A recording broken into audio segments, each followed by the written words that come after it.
दोस्तों, वैसे तो भारत के वैज्ञानिक भारत की सुरक्षा के लिए और दुश्मन देशों से भारत की सीमाओं को सुरक्षित करने के लिए एक से बढ़कर एक हथियार बनाने में लगे हुए हैं, परंतु अभी हाल ही में एक ऐसे हथियार के बारे में खुलासा हुआ है जिसके बन जाने के बाद भारतीय सीमाएं अभेद्य हो जाएंगी और हमें रशिया के S-400 जैसे एयर डिफेंस सिस्टम की भी आवश्यकता नहीं पड़ेगी, क्योंकि भारत S-400 के बदले में S-10,000 बनाने जा रहा है। दरअसल आप सभी को पता है कि भारत के BMD एयर डिफेंस सिस्टम का भी हाल ही में 2 से 3 हफ्ते पहले ही टेस्ट हुआ था और यह जो मिसाइल थी वो भारत के BMD की फेज 2 के तहत AD-1 इंटरसेप्टर मिसाइल का सफलतापूर्वक परीक्षण किया गया था। अब वैसे आप सभी को मैं BMD के बारे में छोटी सी जानकारी दूं तो भारत को दुश्मन देश की तरफ से लॉन्च होने वाली परमाणु क्षमता से लैस बैलिस्टिक मिसाइलों से बचाने के लिए भारत की तरफ से BMD का निर्माण किया गया है। इसकी जो फेज 1 है जिसके तहत पृथ्वी इंटरसेप्टर मिसाइल का उपयोग किया जाता है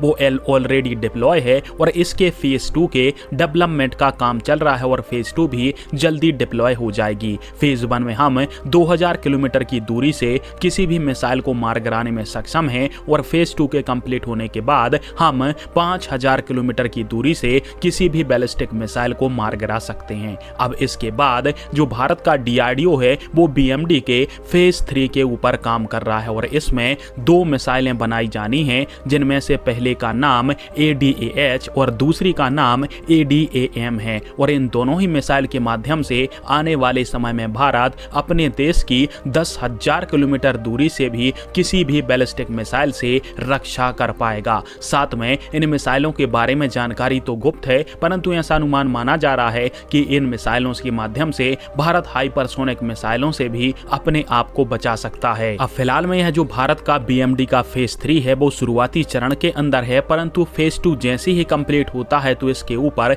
जोरों शोरों से काम होगा और शायद 4 सालों के अंदर इसकी पहली मिसाइल का परीक्षण भी भारत करेगा।